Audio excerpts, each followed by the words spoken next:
Good morning, everybody, and welcome to today's installment of Cincinnati Song Initiative's Coffee Convos series. My name is Sam Martin, and I'm the founding artistic director of Cincinnati Song Initiative.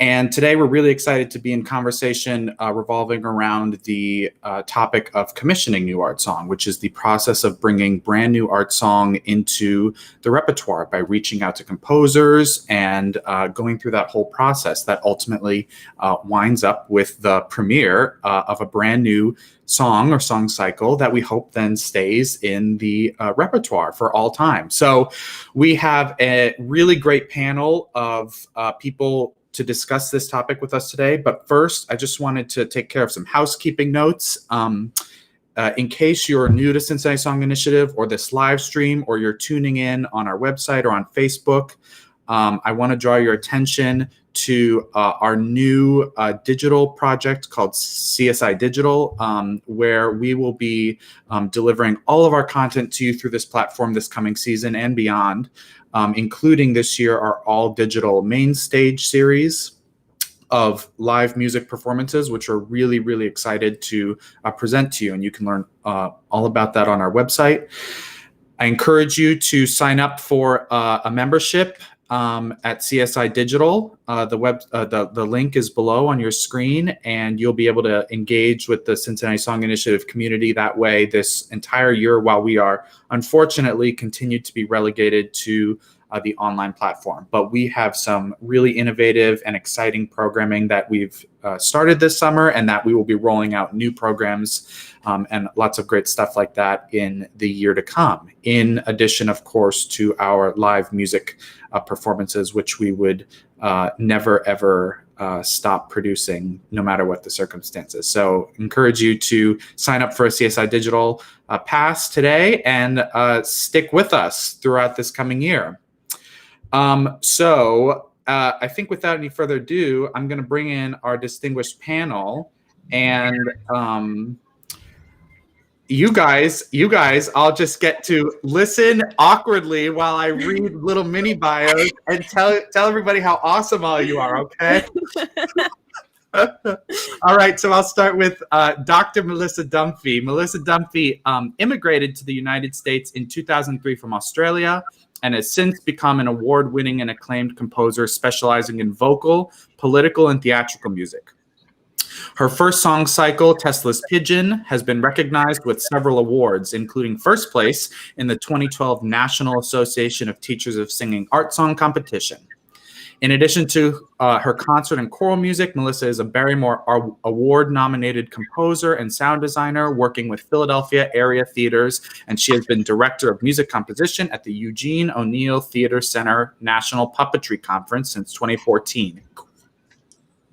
She lives in Philadelphia and currently lectures at Rutgers University, and her bio is so much more and in-depth and cool than that, so go check it out. Welcome, Melissa.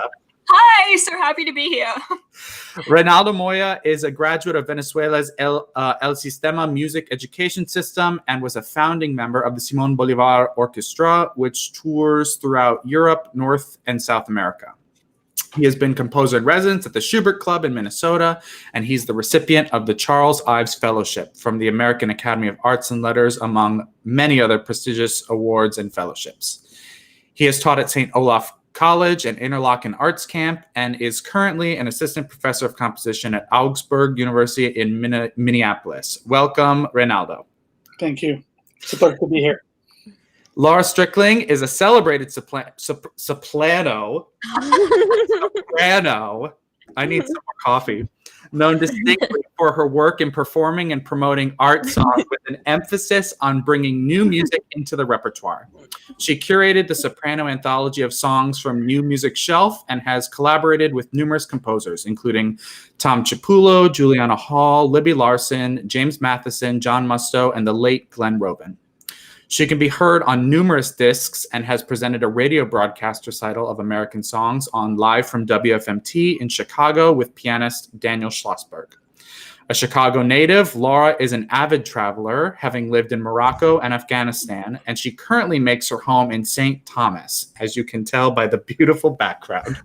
And Laura is a member of CSI's Advisory Council, and we are so thrilled to have her on the team Thank you, soprano Laura Strickland. Welcome, everybody. Thanks for getting the head start on the swag showing. Cheers to you all with your coffee. Thanks for being here.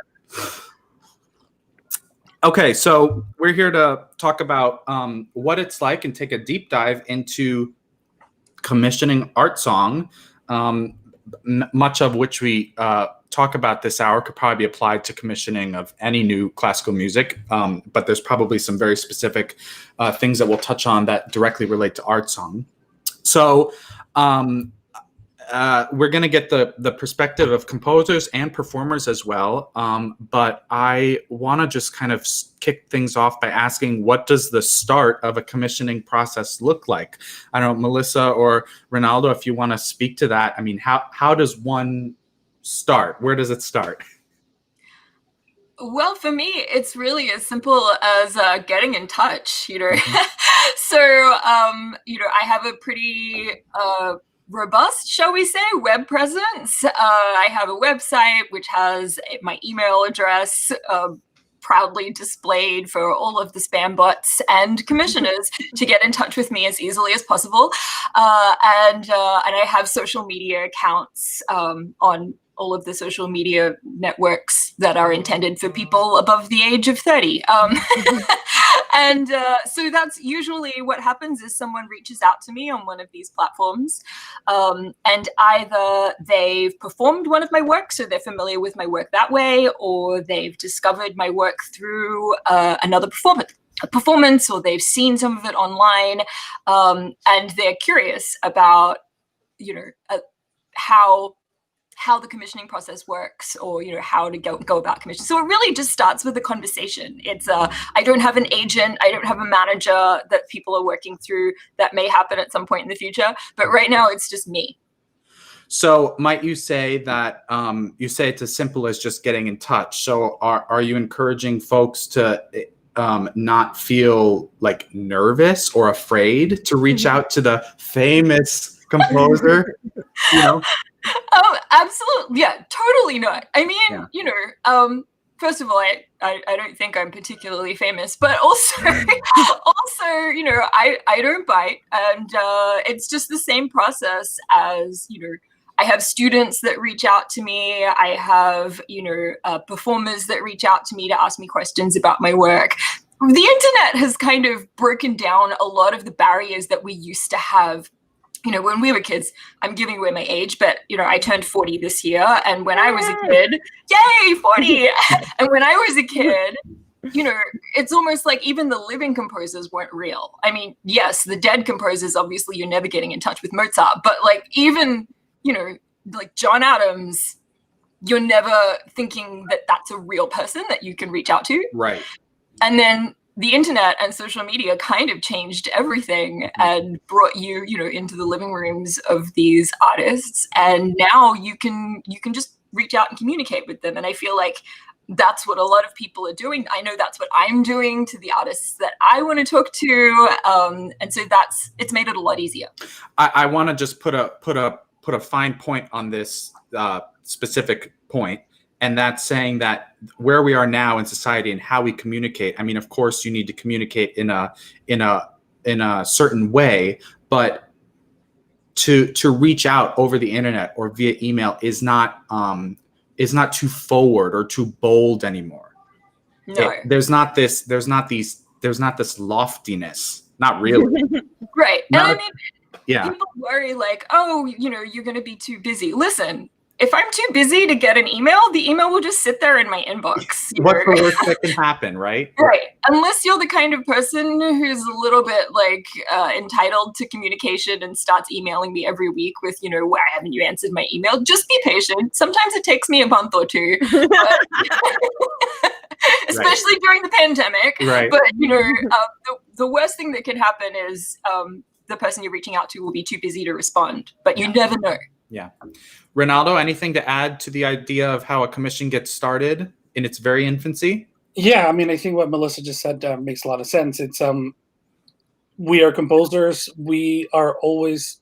I mean, I think it's not just composers. I think musicians, like you leave school and you just want to make music with others. Like that's what we were put on this earth to do, right? Like we want to make stuff with other people who make stuff. Mm-hmm. And composers, unless you're like a great performer, like we are somewhat limited in terms of the things that we can do by ourselves. So we're always needing to collaborate and get other friends to come and join us in our crazy endeavor. So by all means, exactly. I mean, like,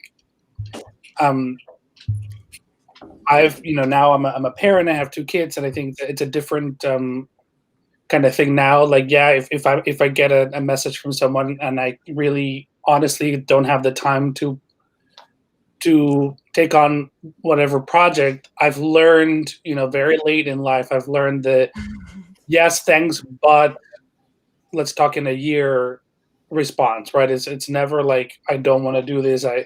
It's more like right now where I'm at, like there are enough things on my plate for me to handle. I would be happy to let's pick this back up in a year or in a certain amount of time. But yeah, by all means, I think be respectful, be nice, but do get in touch. We composers love. I mean, those are my favorite emails to get in the whole world.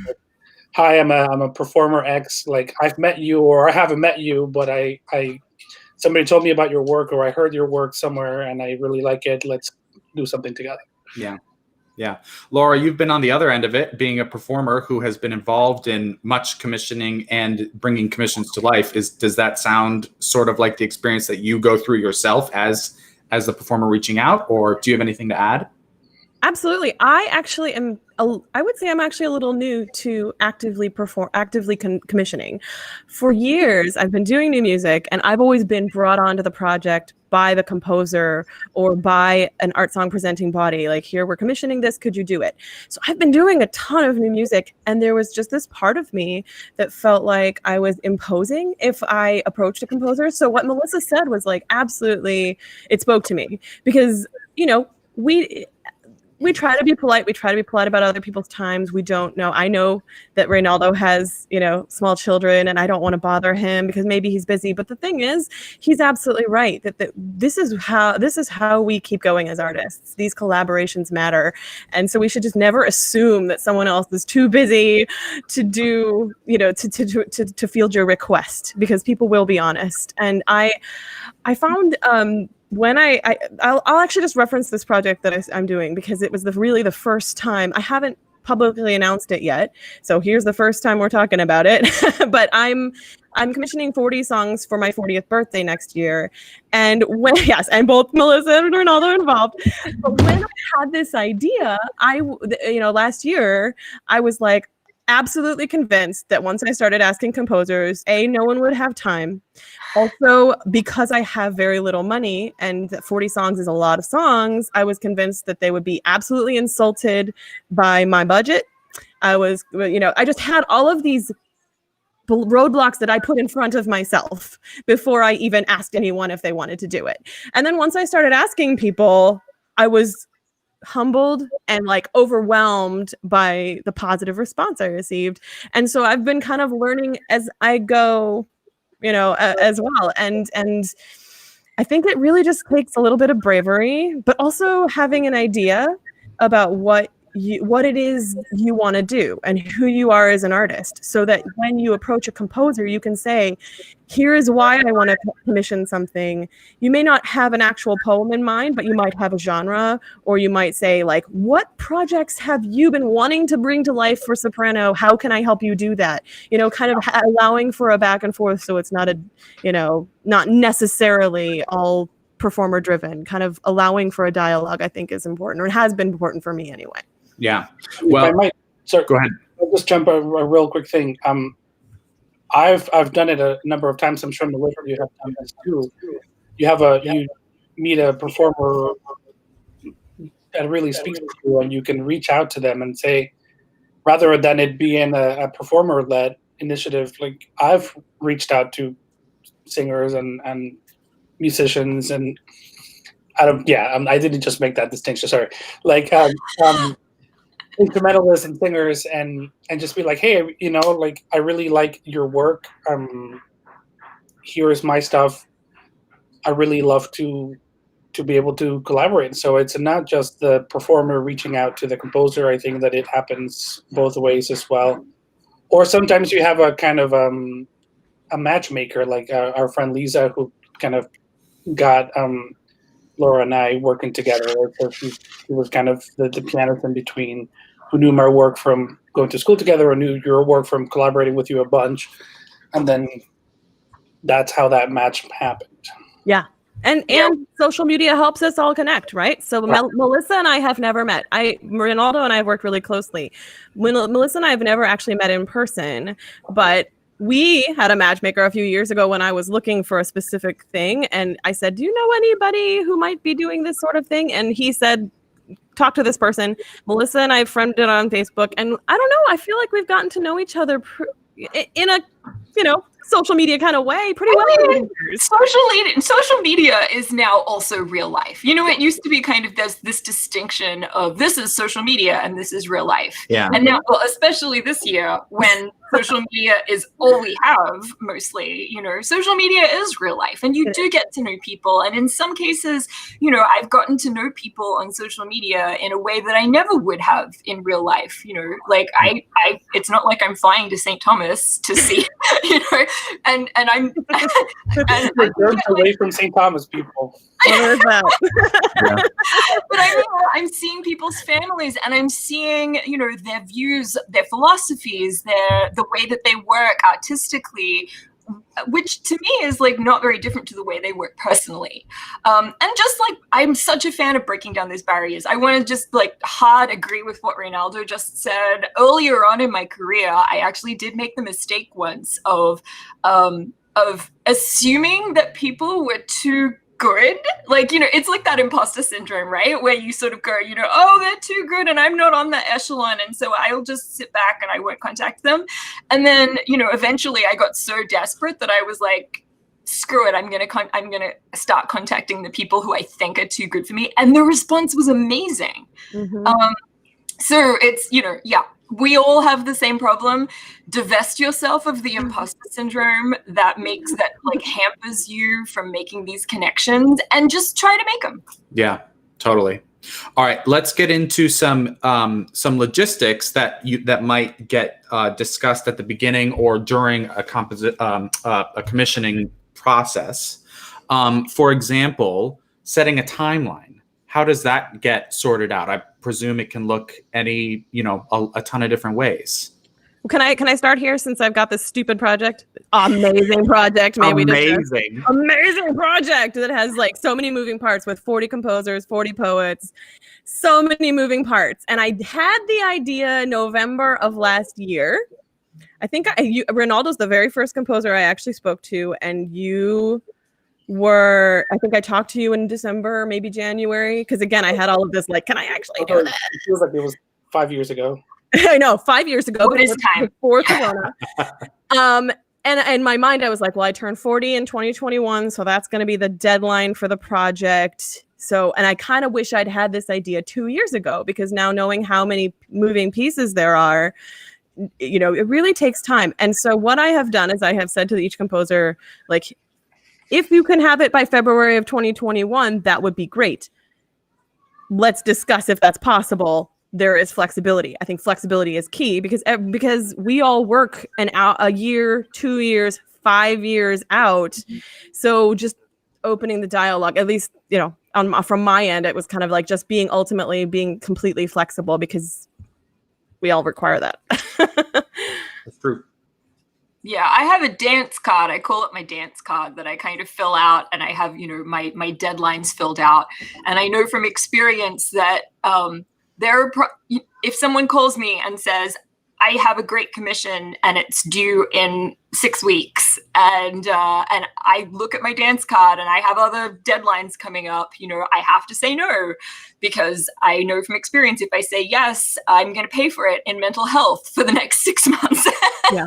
So for me, it's the timeline thing is usually people reach out to me and they already have a timeline in mind. Like most people who are commissioning things have a premiere date that they're thinking of. Okay. If you don't, great, invent one. Just think about your what your plan is going to be like. It's very helpful for a composer to have an idea of what the plan is, and then I will look and sort of say, yes, that is possible for me. I can see the 3 weeks that I can dedicate to this project. Or listen, it's not going to work out this time, but keep me in your Rolodex, and maybe next time you'll have a project that's planning that fits into my schedule. I mean, this is the same issue for all musicians, right? Yeah. It's like, this is not some kind of sorcery that's any different from what performers do. Right. Lots of parallels here. Just the deadlines that I think deadlines are, for me at least, I don't know what it's like for you, Melissa, but I think that, I mean, I kind of heard that in what you just said. Without deadlines, I'd be toast. Like I would just think, I don't know. I think I could make that melody a little bit better today. I'm fundamentally lazy, right? It's like fundamentally. And then, I basically put it in the calendar, and then I know, like, I have internal deadlines for myself. Like, if the piece is due this date, I try to have something done a few weeks before that, so I could let it sit and kind of make some adjustments. And so all of that is great. But I think that deadlines are usually baked into the project. Yeah, with reasons and just all kinds of other considerations. Structure needed. But definitely don't contact a composer ever, guys, and say, could you write me a song for next week? Maybe? Like, unless they are your best friend.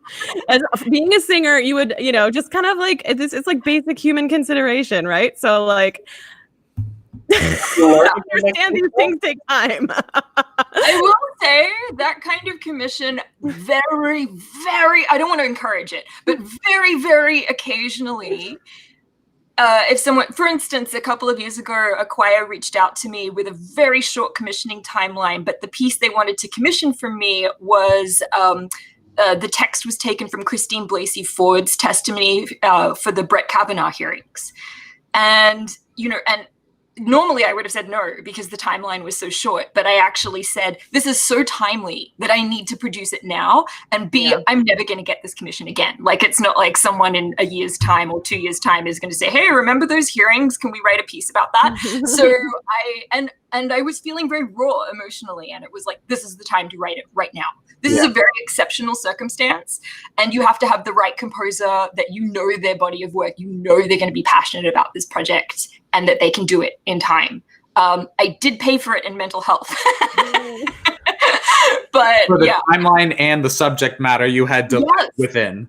Exactly. But it's like, again, even if your timeline seems really short, that you don't have much to lose by reaching out and just being honest. And if the composer says no, then they'll say no. Sometimes as a composer and a composition teacher, I'll say, not me, but I know composers who are looking for work right now who would love this project. And I will bump it, to someone. I will give you names and numbers that you can contact for amazing new composers, people of color, women that you haven't heard of who need a start. So reach out.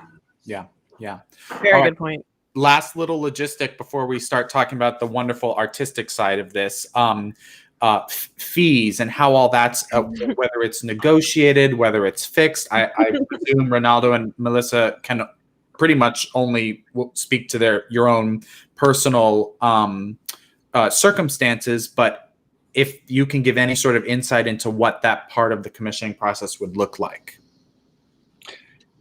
I think it depends on a number of reasons, right? I mean, my experience with fees is that if it's a performing organization, if it's an established ensemble or an orchestra or a chamber ensemble that existed or whatever, they usually have their budgets set up for these things, and then they might approach you and they say, okay, so we want you to do a piece for us, and it's usually you have a conversation that's an hour long, and you speak about all kinds of other things for 55 minutes, and then the last 5 minutes, like rather, if you're having like actual lunch, if you remember that when you like got together with people outside of the table with other humans. Did we hug? we hugged back in those times? Did we do it? Is when you start talking about money. Like, that's been my experience. It's always like the last little thing. But they usually have a pretty good sense of where they're at in terms of like their budget and what they can afford and what they budgeted for this project. So there's that. I think that art song is a whole other kind of worms, because it's not like the world of art song is swimming in cash, right? So I think that those considerations are different, and I think it's much more I want to work with such and such artists. I want to make this collaboration. I've had this idea to do something like this, and I think there in those cases there's much more of a negotiation that happens in those things. My situation is particular. I have a teaching job, and that gives me a kind of support, for lack of a better word. A buffer. Sorry? A buffer. Yeah, a buffer, exactly. So that I have the luxury sometimes of taking on work that I really believe in, but might not be the best paid thing in the world. And that's not a judgment on it. It's just, that you Right. want to make something happen. And sometimes that's a budget you have. So what I will do sometimes is that I will take a lower commission fee, or my wife doesn't like me to take free work anymore. But I will sometimes negotiate something like, great, I will give you this piece for a lower fee if you perform it a number of times, and if you can, and don't be afraid if you're having those tricky conversations, that's very much an option that should be on the table if you've got several recitals lined up. I mean, when we used to have those, that can be a really strong incentive for composers to kind of work, because not only does it get the work out there in the world, but it also, through the performing rights organizations, the composers are getting paid for that work as well. Right. So that check to come like a year and a half later. The age-old joke that artists and musicians dig at because we're so sick of it, but it'll give you exposure. Well, okay, there's the negative side of that, but then there are legitimate circumstances where that sort of concept can play into adding value to, you're not being asked to write a new cycle for free, and people are just like, well, can you do this for us for free because it'll give you exposure? But like you said, Reynaldo, in exchange for possibly a lower dollar fee than what you would maybe hope for, if there are other ways that you can add value to the project, like multiple performances, et cetera, et cetera, et cetera. Or the rights to a high quality video, for example. Like, sure. That's something that I can stick on my website and I put it on social media. That's not always a given that composers get those rights from live performances and things, especially if we're working with orchestras that are a union and things like that. Mm-hmm. I'm in fact in the middle of kind of negotiating a commission with an orchestra that might have to go video next year because they're not able to present live concerts. And I basically just, the one thing I asked is, like, if we're going to go all video, like, I really, really, really cannot emphasize this enough that I want to be able to put it on my website. And that's not out of the question. I mean, a lot of arts organizations are going to have to grapple with that and come up with a really fair solution, because artists are, as far as Cincinnati Song Initiative is concerned, artists are the content creators, and Cincinnati Song Initiative is the producing platform. And so, yes, there is joint creatorship in making it all happen, but it's as simple as it wouldn't happen without the artists. So to provide things like a copy of the performance for your own use should absolutely be within the question, whereas it hasn't always been in the past. So I hope that we start seeing that sliding scale slide a little more these days. I mean, I want to lay cards on the table just for people who are like, but nobody's mentioned dollar amounts yet. Okay, so I don't know how to drop a link in the chat, but New Music USA has a commissioning fees calculator, which you can Google commissioning fees calculator, New Music USA or New Music Box. and it will come up with a thing, and it's great. It's kind of this little, flow chart type thing where you choose what kind of commission you have and what the length of it is, what the instrumentation is, and it will give you a ballpark, which is a big ballpark. Mm-hmm. So if you enter piano and voice and under 10 minutes and enter it into that thing, the commissioning ballpark that website comes up with, which I pretty much agree with, is between $2,500 and $6,500 for an under 10-minute piece. It basically works out to, somewhere between $500 and $1,000 a minute. So, which is about right to me. And that seems like a huge, one is half the fee of the other, right? But this is kind of very ballpark. If an organization like an art song collective comes to me and they say, we are funding a commission, what are your fees? This is the sort of ballpark that I'm going to talk about with them, just as a straight fee. Composers got to eat. We got to pay rent. This is labor. It takes a long time to compose a piece of music. It's not like, it's some weird Mozart, not for me anyway, not like Mozartian talent where I just sort of sit down and go, it was already in my head and now here it is. It's just the cost of engraving the scribbling stuff in my head. It's not that. I'm much more in the Beethoven. Yeah, I guess so. Slaving over that melody. Yeah. Long walks in the woods, although not so much anymore. Long walks up and down my house and my stairwell, hitting myself in the head, wrestling with insecurity, writing a passage of music 18 times because I'm not happy with it, that kind of thing. And it takes time. It's a full-time job. If you did it hour for hour, dollar for dollar, I'm not making that much hourly rate, actually. Again, performers, you can so relate to this. I know. Well, and I'm really glad you're saying it, because I do spend a lot of time with composers, and you're not in the minority.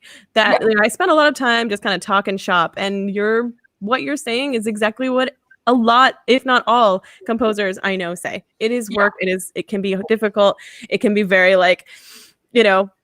they're in the same way that when a performer's on stage and we feel like we're burying our soul, and if we make a mistake, we will always be defined by that mistake. These composers are putting things on the page that once we perform it many times, that no matter, there's no editing, that's it forever. Right. And so there's pressure in the sense that you don't want to feel like you put something out into the world that isn't what you exactly want out in the world. Exactly. Yeah, no, yeah. For real. So for me, one of the other factors for me is that sometimes I produce my own stuff. Not all composers do this, but sometimes, I've done it with a piece called the Gonzalez Cantata, which was kind of the work that put me on the map as a composer, where I produced a performance of it for the Philadelphia Fringe Festival.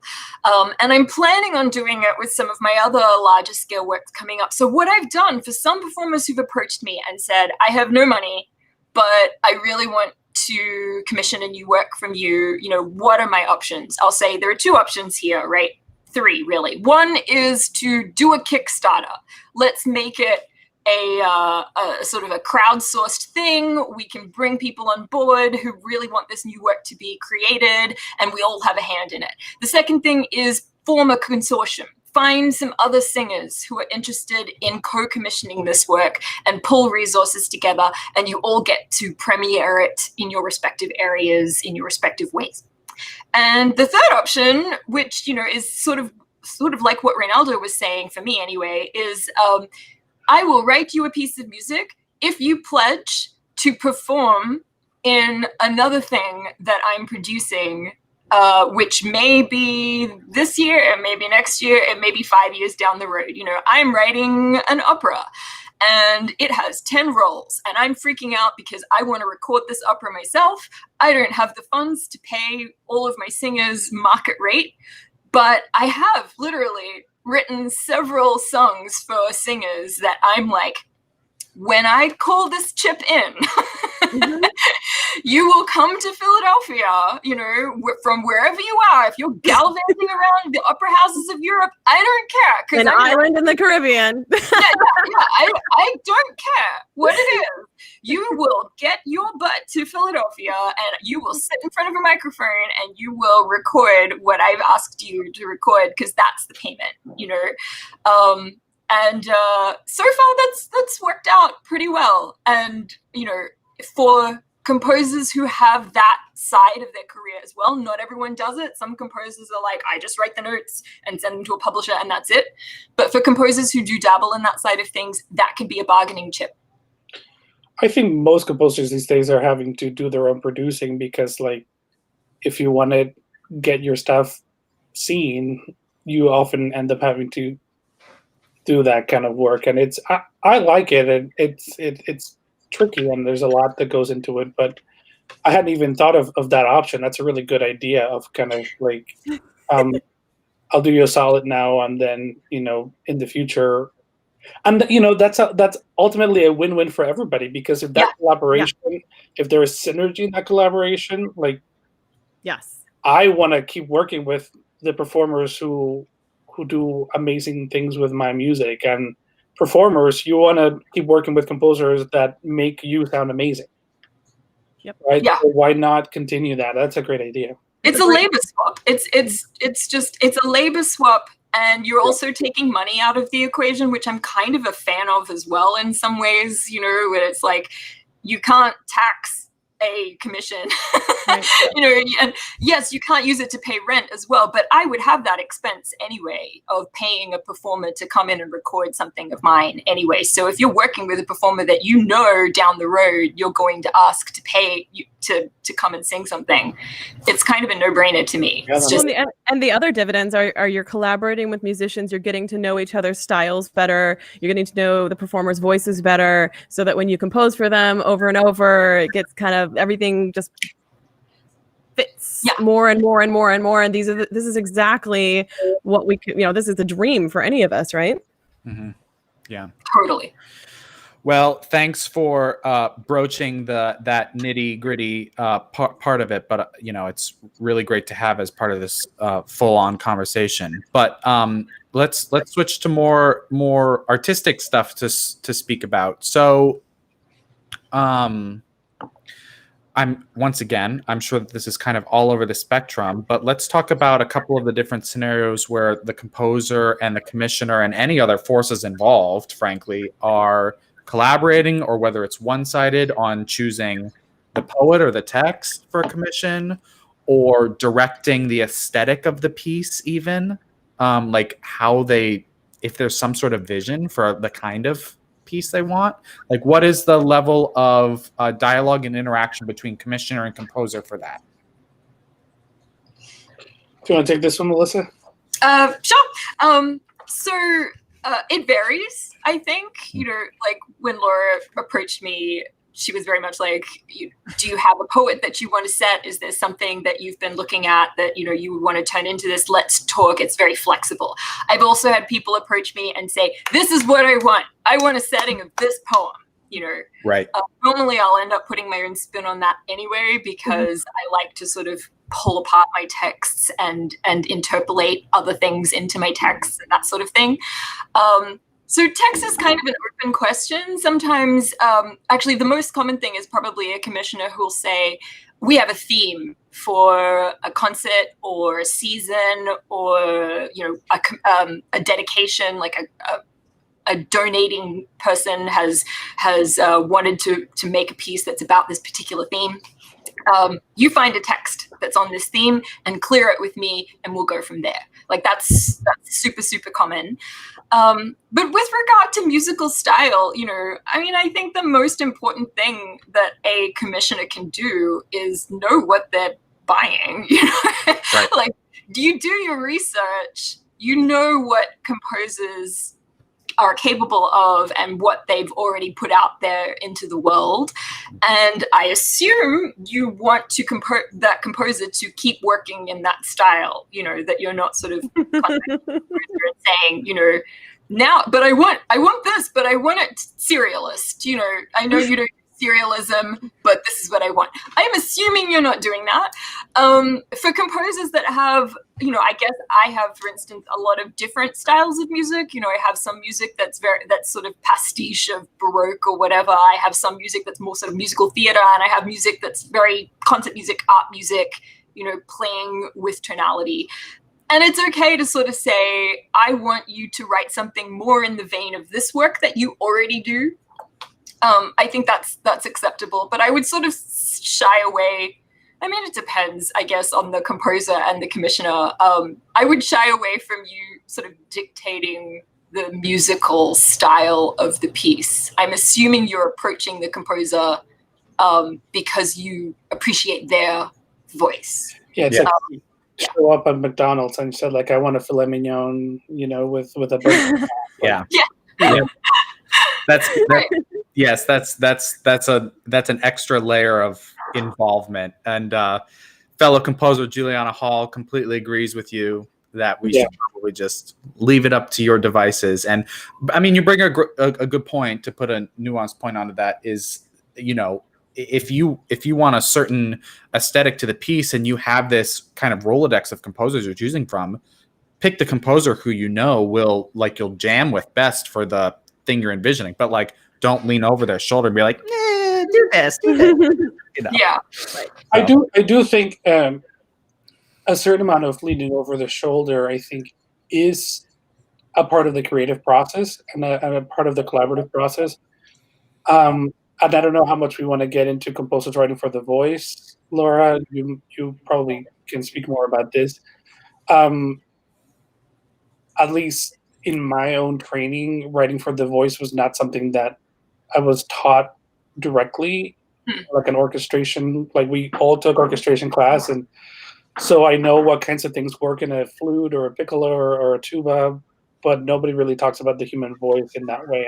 I know that that's changing, and I know that that's not a universal experience for composers, but I think that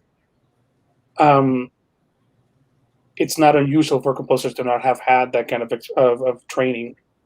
And so but I think that that's a fundamentally different thing from what you were talking about of, like, somebody reaches out to me and says, oh, you're from Venezuela, write to me this, like, Latin fiesta type thing, Right. Right. That, put a pin on that, and we can come back to that in a second. But I do think in terms of what actually works in the voice and how it works in the particular singer's voice. I know, Laura, I remember that when I sent the score for one of the songs that I worked on for you and Lisa, that I don't know if it was you or Lisa, but she's like, yeah, I think that this song is not going to work at this pitch level. Can we put it higher or something like that? And that's a very simple, like, an easy fix. But then there are other considerations of things like,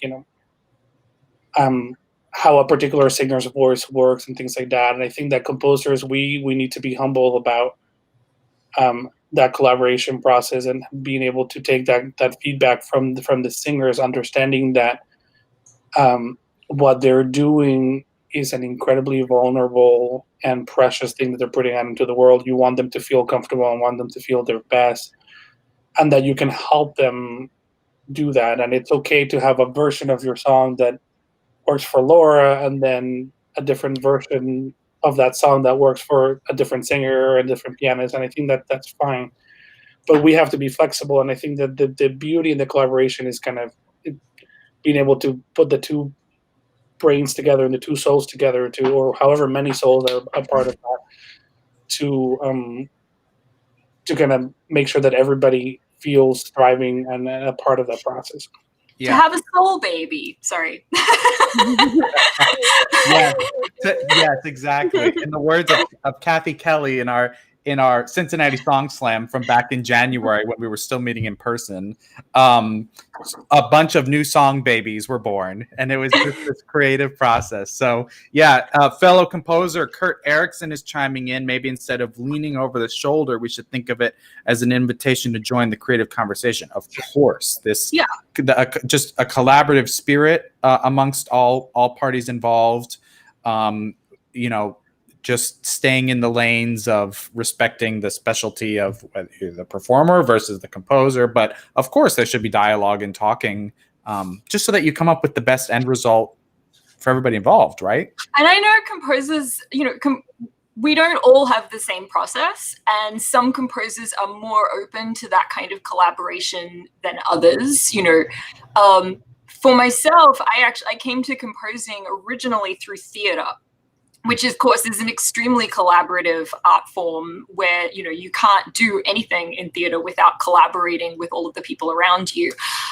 So I'm very open to feedback from performers and commissioners, you know, to a certain extent. I mean, if they're sort of like, you know, Mickey Mouse dictating what all the notes are supposed to be, I'm like, yeah, no, that's not going to work for me. But if you come back and say, you know, this sounds awkward, or do you mind if I transpose this up a half step, which, you know, recently happened to me actually with a choral piece, I'm super open to that.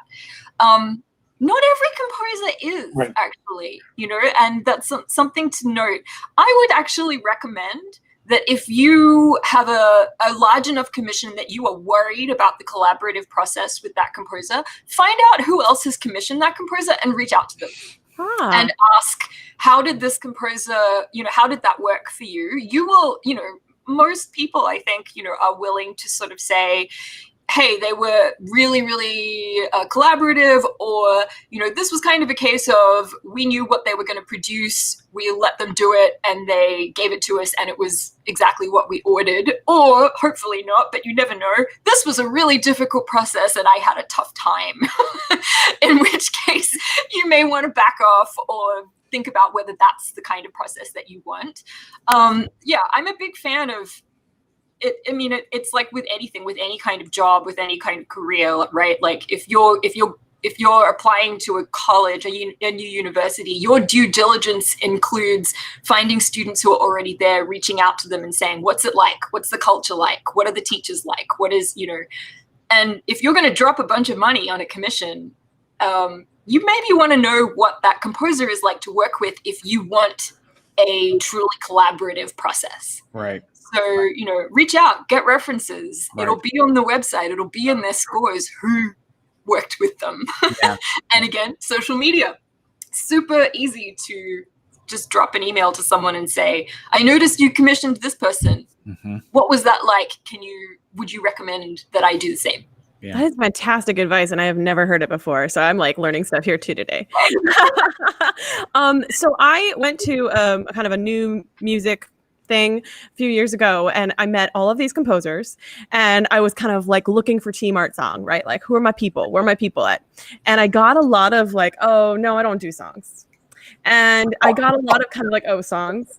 And I wanted to ask the two of you, like, why you love to compose songs and why you choose to, and because I'm always this. I love to talk to composers about this kind of thing because I've realized the further I get into this that it is a choice, and I didn't realize years ago that it was. So if I was just hoping maybe you guys would tell us why you like composing songs. Well, for me, if I may jump in first, sorry. Go ahead.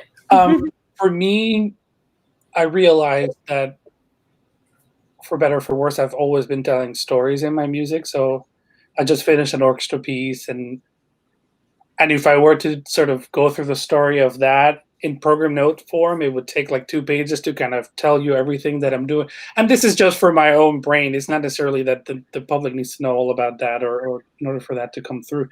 I've always loved narrative arcs and telling stories and sharing words. And so in the songs, you have that tool, that extra thing that creates a different kind of meaning making, right? That you can get from that. Another aspect of it for me is, you know, I'm bilingual. And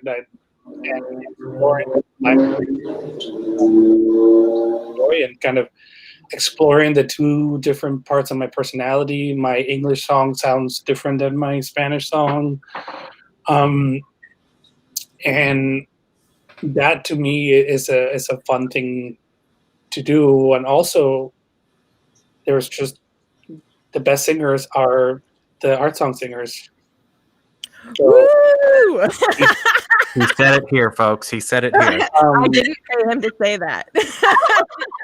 I mean, what I mean by that is that devotion that they have to their craft and to not just being able to sing the notes, but also kind of bring those stories to life in that setting, to devote your life to that. I mean, it's a beautiful thing. And then you're trying to join that beautiful space, and why wouldn't you want to be a part of that?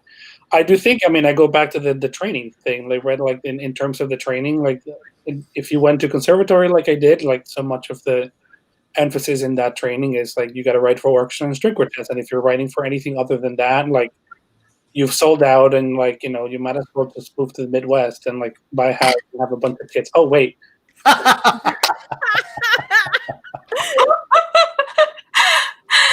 Yeah, I co-sign everything there.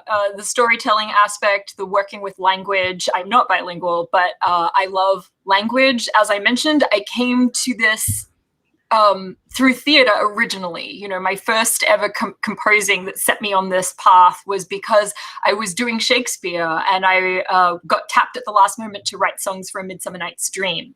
But even before that, you know, I grew up singing and acting and performing, and there's something very special about the human voice as a timbre. I mean, I could go on about this all day, how it's like, it's the first music you hear is like your mom singing when you're in the womb. And you know, the human ear is so tuned to the human voice that you can hear it over an orchestra. Your ear will pick out that timbre and latch onto it. And it's so powerful, you know. So I grew up singing in choirs, and you know, I loved opera from a young age. I was a really weird kid, taking myself to the opera when I was like 15, 16 by myself, because none of my friends nor my family had any interest in it whatsoever. But I was like, I love it. And, you know, and then in my late teens, I got a few years of, you know, opera training lessons, singing lessons in Sydney. And it's not the path I took, but I still feel very connected to it. And I feel music in my body. And I, you know, not all composers do that. You know, sometimes composers are very sort of heady, as opposed to like feeling it in their body and in their throat and everywhere. So for me, just vocal music was just the thing that came most easily to me, I think, because of all of those experiences. And I got very lucky in that the teachers that I had when I was doing my music degrees were very open to that and very encouraging of my interests. And then it kind of took off. So I will say, like, singers more than any other people, and not just art song singers, but like choral singers and, you know, opera singers, are the gamest musicians that I've worked with. You know, they get really excited about the stuff that you create for them. If they love a piece, they will champion it in a way that, apologies to string players, I'm also by training, but like I tell people this all the time, it's like my music gets spread because a singer sings a choir piece and they sing with another choir, and they will take my music and give it to the artistic director and say, you should look at this piece. Like, can you imagine a second violinist in an orchestra who also plays with another orchestra being like, excuse me, maestro? Is this the best instance of singers being super spreaders? Is this the kind of super spreading we want? Yeah. Okay. Super spreading we want, you know. And it's like it's amazing. Like the singers become my friends, and they make your music self-propagating and they champion it. And part of it to me is because it becomes part of them too when they're singing it in a much sort of easier and more organic way than I think a lot of instrumentalists connect with music. So yeah, I love writing for voice. Almost all of my music now has a vocal element to it. And I love working with text. I love the possibilities I love how text will give me like more musical ideas that I may not have had if I didn't have a text to guide me. You know, the flaws in the text will actually create the most interesting musical ideas of all. I love working with flawed texts, because a perfect text, you know, it just kind of suggests itself. But if you have to work around a flaw in a text, I mean, this is like very sort of metaphysical, but it's like a pearl and barocco, right? And Go like, there. Yeah, working your way around something that doesn't quite scan can actually create the most amazing, interesting music. So that's why so many of my texts are things like speeches and prose and essays and things that normally wouldn't get thought of as a song, you know. So yeah, I could wax lyrical about this. It's what I do. It's what I love doing. But it's because of you. It's because of the singers that I most love working in this medium. And any other singers listening, you know, we were talking about researching your composers. If you ask them that question and you get an answer like Reynaldo or Melissa gave you, like, commission that person. I'm going to jump in and kind of piggyback on what Melissa just said. I mean, about the singers being super spreaders and things like that. I think, and I go back to what I said a little bit ago, like if you enter that collaboration in that spirit of like, you want your singers to feel like they're in cloud nine singing your music, and you're able to be flexible and make adjustments so that they can feel comfortable, not just comfortable, but thriving. Like, I'm going to own this room. You're going to listen. And that could be a high, loud note, or it could be I remember still, Laura, that you made that decision to like basically just almost like whisper this section in the piece, and that was just as breathtaking as a big high dramatic moment, right? But if you have that flexibility to kind of let them do that and make it feel that they have ownership on that and that it's in their voice, and they're going to take it a lot further than if they have to twist themselves into pretzels to sing every single note, and there's no room in that collaboration for the singers to really feel like they're expressing themselves that they're part of the storytelling. Mm-hmm. It's so true. And that doesn't actually mean that the music can't be hard. I have expressed myself very efficiently in hard music. It doesn't mean it doesn't, is what I'm trying to say. Like, hard music can still be a wonderful avenue towards singer self-expression. I don't know, I'm not expressing myself well, but no, I getcha. Yeah, it has more to do with like how you approach it, how you set it up, how you take away from it, the context of whatever it is you've written, than what, you know, the actual figure is. I mean, I'm not speaking. No, even something as simple as like to have the conversation with the singer about what this passage means. And sometimes composers, we get defensive about when the singer's like, what are you trying to do here? That question can come across as like the performers have doubts, and no, they're just trying to like understand what you're trying to do so that they can sell it, right? Like, even just being open to have that conversation about like, what's your intention here?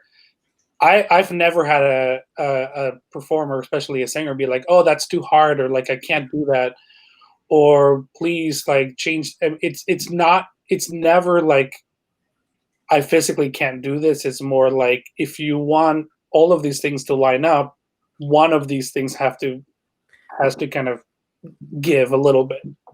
Well, and that goes back to the everybody's in on the creative process sort of thing. Yeah. And a performer can give you that sort of feedback, and that might be their area of expertise that they can offer to help make the final product better. Especially if there's a goal that the commission becomes accessible to theoretically any singer to sing. Yeah. As opposed to the very specific commissions written for one singer, and they may have all these things worked into them that are very special techniques or effects for the premiering singer. You know, well, and that's kind of, you know, I've got this commissioning project, 40 songs from 40 composers.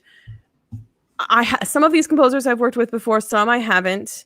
Ultimately, they're all doing it with my voice in mind. I really hope the whole point of this project is that it have a life outside of me, that other singers sing these songs, other singers learn about these composers, learn their other music, love them as much as I love them in their totality, not just for this one song they've written. So it would be like, I'm hoping that everyone who is approaching it as like, okay, well, Laura can do this, and like, but I also, you know, will other people sing it if I write it this way, you know, like, or, you know, whatever. Like, I want it to have a bigger life than me. And I think with any song commission, and not just for my project, like, if you write it for one person and that's the only singer on the planet who can sing a high A above high C, like, that song will have a short life. And maybe that's exactly what you want, because you are the only soprano in the United States who can sing a high A above high C, and you want everyone to know you can do it, and that, you know, this is your song cycle and everyone else better stay away. Like, if that's your goal, then that's what you need.